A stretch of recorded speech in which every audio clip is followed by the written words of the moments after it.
Gak semua orang yang butuh personal komputer kencang larinya tuh ke desktop PC. Tapi banyak juga yang cari PC yang kencang tapi mereka punya mobilitas yang tinggi. Jadi opsi satu-satunya yang ada di dunia ini adalah ya notebook PC yang kencang dan beneran kencang banget. Kayak yang di depan gue saat ini adalah laptop gaming Lenovo Legion Pro 7i 16IRX 9H. Speknya aja pakai Intel Core i9 dan RTX 4090. Storage-nya juga kenceng dan yang pasti bobotnya itu cuma 2,6 kg aja. Enak dibawa kemana-mana.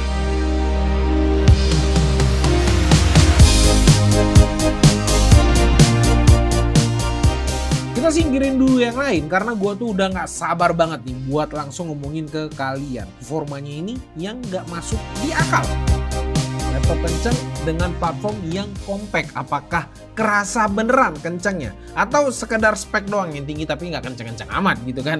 Kita bahas mulai dari jeroannya dulu. Prosesornya ditenagai dengan Intel Core i9 prosesor yang paling powerful, yaitu Core i9 14900HX. Seenggaknya untuk saat ini kenceng banget buat laptop.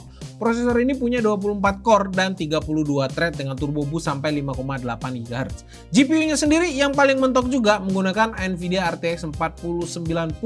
Ini nih GPU paling kenceng lah bisa dibilang untuk laptop gaming saat ini. Walaupun sudah pakai otak yang kenceng-kenceng nih, Lenovo tandem juga dengan AI Engine Plus sendiri dengan nama LE2Q Chip. Chip ini bertanggung jawab untuk menyesuaikan profil dan kinerja laptop secara real time untuk memaksimalkan efisiensi dan performa di skenario apapun yang kalian gunakan. Tapi untuk mengaktifkannya kalian harus menggunakan mode balance dan nyalakan Legion AI Engine Plus di Lenovo Vantage. Tapi kalau kalian gamers atau content creator hardcore gitu kan yang nggak sering berpindah-pindah, nyalain aja mode performance-nya aja biar performanya ini maksimal terus-menerus. Tapi buat yang bawa laptop ini untuk mobilitas, AI Engine Plus ini penting untuk dapetin efisiensi. Jadi baterai tetap tahan lama tapi tetap kenceng dari semua laptop yang ada di muka bumi ini guys. Selain itu Lenovo juga memberikan 2 keping storage NVMe SSD Gen 4 1TB. Ini 2 keping dari Kioxia dengan kecepatan hampir 7000 MB per second. Cuman sayangnya storage-nya ini nggak di RAID 0 gitu kan. Kalau di RAID 0 gue yakin speednya itu di atas 10.000 MB per second untuk read-nya. Cuman buat safety aja mungkin memang dibiarin aja gitu, nggak usah di RAID. Soalnya kalau pakai RAID itu tuh terlalu tricky. Kalau misalnya BIOS-nya ke reset otomatis datanya selalu bisa hilang. Untuk RAM-nya sendiri juga sudah lumayan gede di 32 GB dengan kecepatan 5600 MT per second. Dengan konfigurasi kayak gini, Lenovo tuh sudah memastikan lah setiap sultan yang beli laptop ini atau setiap orang yang punya laptop ini, upgrade itu opsi yang kesekian. Karena beli ini aja udah serba melimpah ruah. Untuk performanya sendiri sebenarnya sudah bisa diprediksi, cuman tetap harus kita validasi kencangnya waras atau malah di bawah standar. Tapi setelah kita cek, performa prosesornya sendiri cukup memuaskan di segala sektor. Cinebench, Geekbench, Browserbench, dan lain-lainnya itu semua mendapatkan hasil yang memuaskan. Untuk daya maksimal yang ditarik prosesor ini ada di angka 188 watt dengan suhu maksimal sampai 99 derajat. Artinya ini kepentok thermal limit. But it's okay, gak kelihatan sebagai problem juga di sini. Performanya tetap ngacung. Performanya ini bisa diperes keluar berkat teknologi cooling system Cold Front 5.0. Teknologi ini menghasilkan pendinginan yang optimal. Hal inilah yang bikin permukaan keyboard dan palm rest adem banget.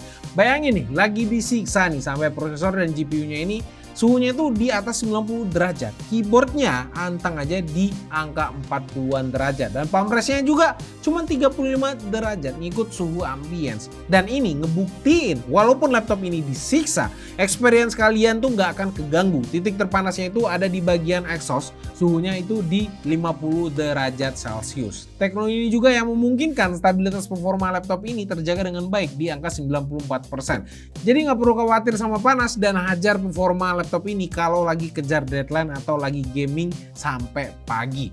Kalau untuk performa gamingnya sendiri semuanya lancar, no kompromi banget nih di sini kelihatannya. Gaming kompetitif semua tuh rata di sekitar 200 sampai 300 fps di resolusi native-nya.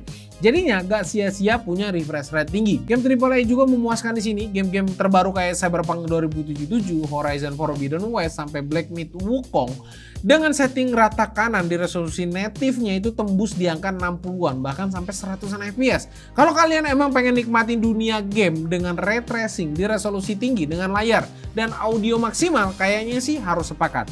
Ini adalah pilihan terbaik.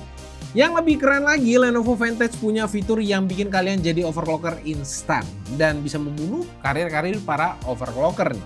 Di sini kalian bisa overclock GPU hingga 200 MHz dan VRAM-nya itu hingga 400 MHz. Cukup beberapa klik, performa laptop ini terasa ngebut sekitar 2-3%. Nah, jadi apa itu overclocker? Apakah masih ada karir overclocker gitu kan? Apakah karir sudah suram? Ya udahlah, lupakan aja, yang penting fitur overclocking di sini sudah cukup asik. Nah, kalau untuk content creator sejati, laptop ini juga mampu selesaikan tugas-tugas berat dengan sangat cepat dan efisien.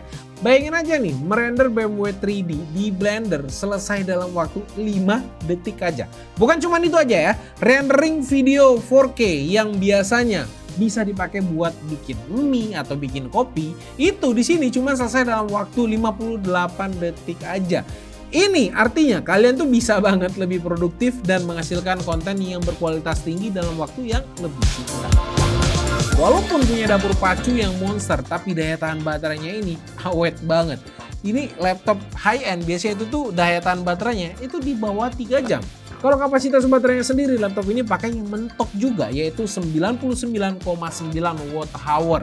Dan bikin laptop ini juga punya daya tahan baterai sampai 7 jam 49 menit di skenario PCMark 10 Modern Office Battery Test. Gak cuma di situ aja, Lenovo juga memberikan teknologi rapid charge yang memungkinkan laptop ini di-charge sampai 80% hanya dalam waktu 30 menit aja. Mau komen apa lagi coba di laptop ini, Jack?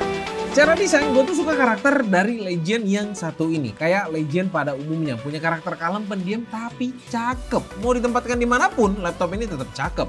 Legend ini punya warna Eclipse Black yang misterius dengan material full aluminium, bikin bodinya ini terasa dan terlihat premium. Bagian covernya ini hitam aja dengan logo Legend di salah satu sisinya. Bagian keyboardnya juga kalem aja, hitam polos dengan emblem Lenovo di sisi kanan. Walaupun keyboardnya kelihatan polosan aja, tapi Lenovo tetap kasih sentuhan gamers dengan RGB tentunya, tidak lain tidak bukan kan. RGB ini udah per key backlight dan juga RGB strip di bagian depan yang bisa diatur di software Lenovo Vantage. Asiknya lagi, keyboardnya ini udah full size ya, jadi buat orang akuntan juga tetap bisa pakai laptop ini. Yang gue suka adalah Rocky-nya yang dibuat agak ke bawah dan jadi nggak maksa disatuin ke frame yang biasanya tombolnya itu jadi kesunat atau kecil-kecil. Untuk feel keyboardnya sendiri gue nggak pernah komplain lah sama keyboard Legend series. Feelnya ini enak, travel key-nya pas, suaranya itu silent. Pokoknya near perfect lah buat kerja, desain atau gaming tuh harusnya nggak ada masalah di sini. Untuk touchpad-nya sendiri cukup luas dan licin, khas laptop premium lah. Untuk tombol powernya sendiri dibuat terpisah di sisi atas tengah rangkaian keyboard dengan lampu RGB yang mengikuti user profile yang sedang kalian gunakan. Ya kayak Legend sebelum-sebelumnya. Tapi yang paling asik dari keseluruhan desainnya adalah ukuran dan bobotnya. Gua nggak pernah nyangka juga laptop powerful yang speknya mentok-mentok bisa seringkas ini. Ukurannya itu cuma 36,3 x 26,2 dengan ketebalan 2,5 cm aja. Bobotnya juga cuma 2,62 kg aja. Gak beda jauh sama kebanyakan laptop gaming lainnya. Ini yang bikin gua nggak bisa sebut ini mobile workstation atau laptop yang kenceng tapi tipis-tipisin maksa jadi performanya itu kayak laptop gaming yang seri-seri bawah. Itu beda banget di sini. Ukuran layar nggak perlu diragukan juga di sini. Seri Legend selalu memberikan sesuatu yang spesial tanpa sunat-sunatan di lini high-end-nya. Menggunakan teknologi Legend Pure Sight Gaming Display dengan mini LED membuat kualitas gambarnya ini jadi kelas atas. Ukuran layarnya 16 inch WQXGA XGA atau 2560x1600 dengan 240 Hz refresh rate dengan brightness tertinggi yang kita dapatin di laptop ini di 454 nits. Udah gitu seperti biasa, Lenovo juga nggak mau cuman gamer saja yang nikmatin laptop laptop ini, tapi kalian juga sebagai content creator profesional juga bisa andelin laptop ini. Alasannya simple aja, karena color gamut di laptop ini itu udah standar profesional dengan sRGB 99,7%, Adobe RGB 89,9%, DCI P3 98,7%, dan Rec 2020 di 72,8%. Dan sudah factory calibrated juga. Ditambah kalau kalian butuh personalisasi yang lebih detail, Lenovo juga memberikan X-Ray Color Assistant yang bisa mengubah profil warnanya dari sRGB, Adobe RGB, DCI P3, dan lain sebagainya. Dan ada juga nih fitur Adaptive Refresh Rate yang bisa kalian aktifin lewat aplikasi Tecno Vantage-nya. Selain layar, yang bikin takjub juga adalah audionya yang nggak kalah keren. Suara yang dihasilkan ini jernih dan bass-bassnya itu terasa banget. Nonton film atau gaming itu jadi lebih seru. Semua ini berkat kerjasama antara Lenovo dengan Harman. Yang kita tahu ya, Harman itu udah paham banget di dunia audio dan udah lama juga terdengar brand ini. Hal ini yang bikin dua down-firing speakernya ini jadi spesial. Lenovo juga memberikan software Nahimic yang bikin kita bisa custom profile audio sesuai selera kita. Mau buat dengerin musik, nonton film, atau lagi meeting online. Dan selain itu kayak biasa, Nahimic juga punya fitur sound tracker untuk gaming. Nah, kalau webcamnya ini nggak jelek, tapi standar aja kayak laptop pada umumnya. Punya 1080p yang bisa merekam sampai 30 fps. Untuk kualitas gambarnya sendiri udah lumayan, gambarnya kelihatan terang, warnanya juga nggak aneh, tapi masih ada noise di kondisi pencahayaan yang kurang. Yang gue suka, Lenovo kasih shutter kamera di sisi kanan yang bisa jaga privasi kalian kalau misalnya penting banget privasi kamera itu untuk kalian. Apalagi di Legion Pro 7 ini punya fitur canggih bin ajaib, namanya fitur Smart Noise Cancelling, yang dimana fitur ini tuh bakalan mecahin masalah kalian yang kalau pas meeting online ada suara geras-gerusuk yang masuk ke mikrofon kalian. Hal ini tentu ngeganggu banget kan kalau kalian lagi meeting sama klien penting. Nah, kalau kalian pakai ini laptop dan nyalain fitur ini, dijamin deh pasti suara-suara gangguan dari luar tuh auto hilang gitu. Nggak percaya? Ini nih, gue coba. Dengerin aja hasil perekamannya dari pengujian kita. Ya, ini gue lagi nggak gunain fitur Smart Noise Cancellingnya ya. Ya, gue nggak tahu cuman gimana menurut kalian. Terus sekarang gue lagi gunain multiple voice-nya buat Smart Noise Cancelling. Dan sekarang gue lagi pakai mode normalnya. Terus habis ini ada reconnection. Apakah jadi bakalan clear lagi? Ya kalian sendirilah yang coba dengerin. Sekarang soal port dan konektivitas, cakep, gak pelit sama sekali di laptop ini. Yang gue suka juga penempatannya itu bikin hati gamers tuh pasti nyaman. Untuk portnya ada banyak di bagian belakang dan ini gue suka banget. Sementara di bagian kiri dan kanan itu port yang penting-penting aja dan kencang pastinya. Pokoknya pakai ini laptop semua port nyolok itu gak akan ada cerita experience gaming kalian itu keganggu sama kabel.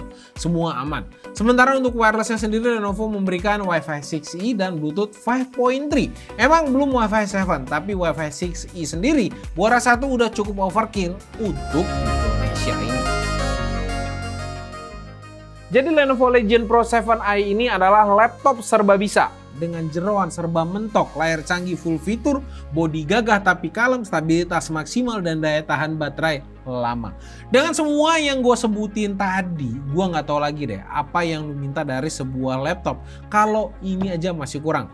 Kalau dicari kekurangannya sendiri ya tetap ada aja lah. Gak ada touchscreen di sini, nah itu bisa jadi suatu kekurangan. Walaupun kompetitornya sendiri sebenarnya nggak ada yang pakai touchscreen juga. Tapi jelas lah dan udah pasti banget dengan semua kelebihannya pasti ada yang memberatkan untuk orang yang kayak gua gini kan, kantongnya pas-pasan, yaitu harganya di angka Rp65.999.000.